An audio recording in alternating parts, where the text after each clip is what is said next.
Привет, вратари! С вами интернет-магазин keepershop.ru, и сегодня у нас еще один обзор на вратарские перчатки, и мы продолжаем тему таких, скажем так, достаточно бюджетных моделей. Ну, по большому счету, время сейчас такое непростое, и спрос на эти модели намного выше, интерес к этим моделям намного больше. Я видел ваши комменты, видел ваши просьбы в личку, вы просите новые Adidas, новый Vapor Grip 3. Постараемся это все сделать, обязательно постараемся, это, конечно, интересные модели. Также я вам в группе ВКонтакте обещал снять обзор на новые Roche, которые появились. Все будем делать, но в первую очередь делаем то, что вызывает наибольший интерес у покупателей. На данный момент, к сожалению, в связи с сложившимися обстоятельствами экономическими в нашей стране, да и во всем мире, это именно бюджетные модели, как я говорил.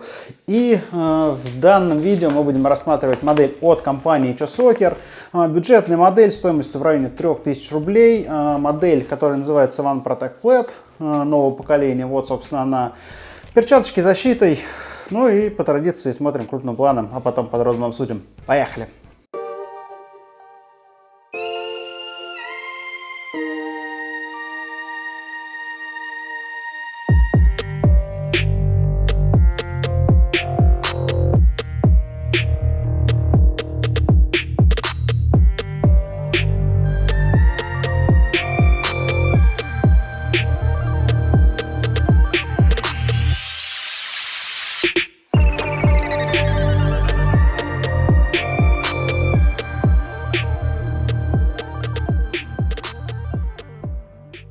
Вот, собственно, у меня в руках эти перчатки. Я думаю, название вам всем очень-очень хорошо знакомо, потому что это была одна из самых, наверное, популярных моделей в нашем магазине от компании Chosoccer на протяжении нескольких лет. Прошлое поколение данных перчаток было у нас в продаже. И я думаю, наверное, все клиенты нашего магазина, кто предпочитает перчатки защиты, хотя бы раз такие перчатки покупали. Модель была достаточно успешная, по сочетанию цена-качество очень-очень неплохая. И вот, собственно, мы сейчас в данный момент с вами смотрим новое поколение данной модели, посмотрим, что здесь поменялось, что появилось, как по ощущениям стало лучше, хуже или, в общем-то, то же самое, только цвет другой. Сейчас будем смотреть. Начнем с упаковки, как обычно. Но здесь сказать особенно нечего. Можно посмотреть любой другой обзор на свежие модели Chosoccer. Упаковка стандартная для последней коллекции. По информации на упаковке, как обычно, ничего особенно нет, кроме состава перчаток, кроме размерного гида. Но, наверное, такой же проверять смысла нет. Да, в районе 9 у меня. Перчатки данные буду примерять размер 9. Упаковочка на молнии, что позволит ее использовать в качестве сумочки для ношения вратарских перчаток на тренировку, что, конечно, небольшой плюс. По качеству изготовления, ну, так себе на 4 с минусом. В принципе, никаких конкретных косяков здесь нет, но по ощущениям видно, что это не вещь класса люкс, скажем так. Вот у меня эти перчаточки. Возьмем правую руку, так будет нам удобнее. На всякий случай взял 8,5. Кстати, если по размеру будет совсем не подходить, попробуем поэкспериментировать с размером на половинку поменьше. Итак, перчатки. Что внешне можно про них сказать? По дизайну, по сравнению с предыдущей моделью, да и в целом. Дизайн бэкхенда совершенно другой. Дело даже не в цветовом решении. По-другому сделано тиснение на латексе. Все более объемно сделано, побольше различных деталей. Но в целом выглядит подороже, на самом деле, чем было в предыдущих моделях. На вид достаточно приятно. Покраска бэкхенда матовая, что тоже добавляет, скажем так, очков данной модели. Выглядит достаточно приятно. По качеству изготовления, ну, не супер круто, скажем так. Есть косячки, есть не идеальная прострочка, есть неровно выполненная вырубка. Но в целом, с учетом того, что перчатки эти стоят на данный момент около 3000 рублей, ссылка, кстати, на перчатки будет в подписи к видео, и можно будет посмотреть точную цену на данный момент. Ну, с учетом этой стоимости, в принципе, не знаю, стоит ли придираться, потому что на данный момент по нынешним ценам это, можно сказать, даже уже достаточно дешевые перчатки, даже не средние, а дешевые. Ладонь здесь выполнена из латекса голубого цвета, толщиной 4 мм, как заявлено на сайте производителя. Латекс этот, название которого называть я вам не буду, чтобы голову не забивать, и вы, кстати, тоже не заморачивайтесь с этими названиями. Латекс этот позиционируется как средний, то есть модель позиционируется как перчатки тренировочного уровня. Основа перчаток тканевая, стрэп у данных перчаток классический, стандартный. Манжета тоже стандартная, выполнена из такого эластичного материала. Внутри манжеты у нас есть такое что-то бархатистое и приятное, что должно добавить комфорта для руки теоретически. Но сейчас, собственно, мы будем это все примерять, и я вам скажу свое мнение об этих перчатках.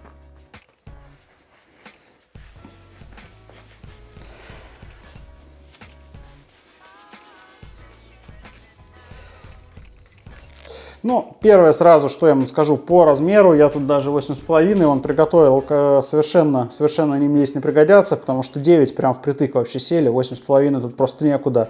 У прошлой модели, кто покупал эти перчатки ранее, One Protect Flat, такие бело-голубые, которые были у нас в продаже, у меня был у тех перчаток 8,5 размер, если я не ошибаюсь. То есть, по сути, получилось так, что перчатки на данный момент уменьшились на половинку размера по отношению к размерному ряду прошлой старой коллекции, которая была у нас в продаже в течение нескольких лет. По крою это перчатки flat, крой практически классический, никаких здесь нету каких-то ухищрений и нововведений, за исключением того, что большой палец обернут латексом с этой стороны. Это, конечно, плюс к комфорту, ну и некоторый плюс к площади соприкосновения с мечом при ловле.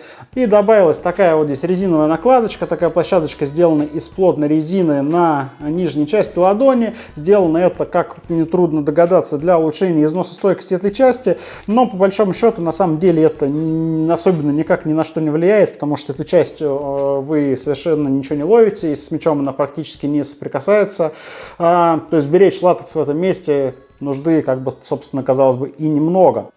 Вставки боковые на пальцах здесь выполнены из ткани, то есть дышать, в принципе, рука будет неплохо, несмотря на то, что бэкхенд, как мне кажется, сделан из искусственного латекса. Это, конечно, не натуральный латекс, за такие деньги это было бы просто невозможно. И, кстати говоря, забыл я упомянуть про защиту пальцев. Если в предыдущей модели защита пальцев была на 4 пальцах, то есть без большого, то здесь защита пальцев на все 5 сделана. В большом пальце здесь тоже есть пластиковая защитная пластина.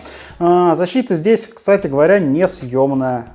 Если вы захотите в этих перчатках потом поиграть без защиты, снять ее, это будет несколько проблематично, но в принципе это делается, многие так делали раньше, то есть выворачивается перчатка, изнутри делается небольшой разрез, и пластинки эти пластиковые через этот небольшой разрез вытягиваются, и в целом проблем никаких в дальнейшем при эксплуатации быть не должно, если вы все делаете аккуратно. По толщине ладони. Ладонь заявлена как 4 мм, с этим я в целом согласен, перчатки совершенно не ощущаются как тонкие, они скорее средние, даже нет, ближе к толстым не скажу. Они такие средние, плюс-минус что-то. То есть, 4 мм здесь, наверное, есть, это правда.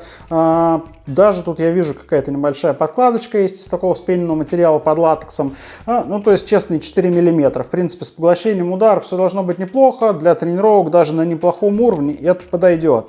Кстати говоря, что касается износостойкости, почитал я тут комменты на сайте к модельке One Flat. Это, по сути, аналогичная модель, только без защиты.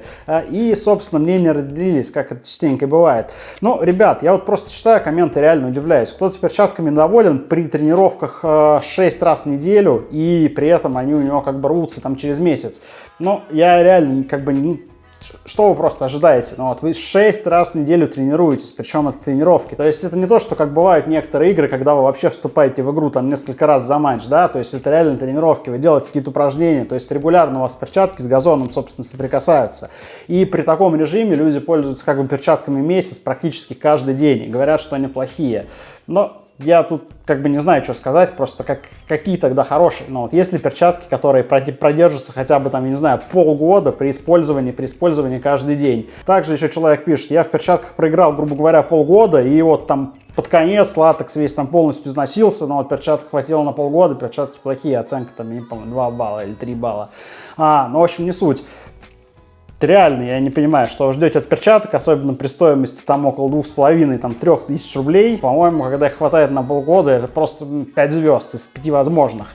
Это даже, наверное, 10 звезд из 5 возможных. Но Люди как бы считают иначе, пожалуйста. Но это я все к чему. Вы меня реально каждый раз спрашиваете, а какой износ у этих перчаток, а насколько их хватит. Вот это вот повторяется просто на протяжении 10 лет снова и снова и снова.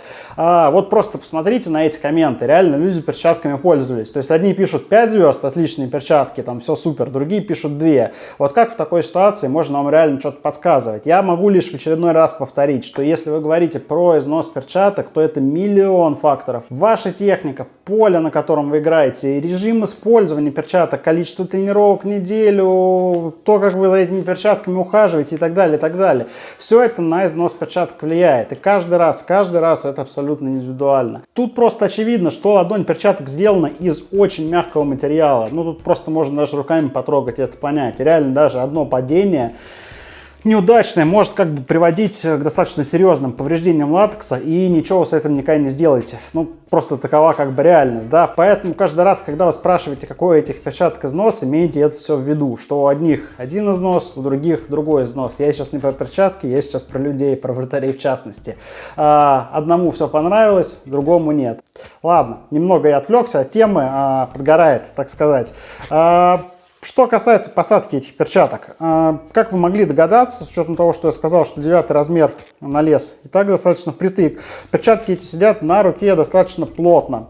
В принципе, эргономика у этих перчаток просчитана достаточно неплохо, но и у прошлой модели особенно не было с этим проблем. Как можно обратить внимание, к низу перчатки поуже, то есть на руке они сидят достаточно плотно в нижней части ладони, да и в пальцах тоже проблем нет, ничего не болтается, каких-то там перекручиваний нет, но надо сказать, что этому способствуют защитные пластины, они помогают держать как бы все на своих местах, естественно, бэкэнд получается жесткий из-за этого, да все неплохо в целом, что тут говорить, никаких косячных таких прям мест я не вижу. Ну вот опять же смотрю, конечно, швы можно было бы сделать поаккуратнее, ну немного это, конечно, жесть. Я понимаю, что это перчатки там за 3000, да, рублей, грубо говоря. Раньше это было бы там, да, по старому курсу вообще там 1700, наверное, 1900. Не помню, сколько стоили предыдущие модели, но, наверное, можно было бы сделать поаккуратнее. Зоны между большим и указательным пальцем, ну, сделано тоже достаточно неплохо. Тут сказать в целом нечего. Ну, кстати, вот здесь достаточно напряженный такой участочек. Не знаю, насколько долго это продержится. Но материал достаточно эластичный, может быть, и пронесет, как говорится. Кстати, я даже не знаю, я реально подумал бы, может быть, над тем, чтобы взять данные перчатки размера, может, даже 9,5. Не принес я, к сожалению, на съемочке перчатки побольше, чтобы померить. Ну, в общем, как-то вот так в этом отношении. Перчатки достаточно, на самом деле, жаркие. Вот я сейчас сижу, обзор снимаю, и мне, в принципе, в них не супер идеально комфортно. То есть, наверное, на жару плюс 30 там это не супер классный вариант, а на такую вот погоду средненькую, осеннюю, весеннюю, наверное, очень даже неплохо. В принципе, в зале не очень жарком тоже это, наверное, без проблем можно использовать. В принципе, это достаточно неплохо дышит благодаря пальцам, но за счет толщины бэкхенда, он, естественно, двойной, потому что туда вставляются пластины защитные. Все это, конечно, не такое прям ветропродуваемое, как могло бы быть. Манжета абсолютно стандартная, как я уже говорил. Резинка, липучка здесь в двух местах, здесь и здесь. Стрэп классический, и это, конечно, не натуральный латекс, но тут это было очевидно из стоимости данных перчаток, ну и по виду, хотя выглядит достаточно неплохо сам стрэп. Есть окошко под нанесение, можно сделать, символов, наверное, 8-10 сюда уместится, можно сделать нанесение с фамилией, там, номером, например, если фамилия не очень длинная. Что сказать по перчаточкам в целом? Подведем, скажем так, небольшой какой-то итог. Да в целом все достаточно неплохо, на самом деле. Естественно, если брать в расчетах цена около 3, повторюсь, 1000 рублей. За такие деньги особенно ничего с защитой пальцев-то вы больше-то и не купите. Если добавить, скажем так, еще тыщеночку, варианты уже прибавляются и достаточно интересные, может быть, даже и поинтереснее. Но если бюджет жестко ограничен, то в принципе все очень и неплохо за эти деньги. Достаточно неплохо это выглядит по дизайну. Проблем никаких с этими перчатками я не вижу. Сидит на руке достаточно неплохо, вполне приемлемо. Играть, я думаю, в этом будет достаточно удобно, даже на протяжении достаточно длительных тренировок. Такие, собственно, перчаточки. Если есть какие-то вопросы, пишите, звоните. Всем, кто досмотрел до этого места, особый респект и благодарность. Спасибо вам огромное. Вы, можно сказать, настоящие друзья канала. Благодаря вам и тому, что вы ставите лайки и, можно сказать, прокачиваете время просмотра наших роликов на YouTube, канал продолжает хоть немного, но развиваться. Количество подписчиков увеличивается. Еще раз спасибо вам за это огромное. Ладно, это все болтовня, можно сказать. Спасибо вам еще раз за просмотр, спасибо за то, что заходите, ставите лайки, подписывайтесь на наш канал, чтобы быть в курсе всех новинок вратарской экипировки. Всем пока!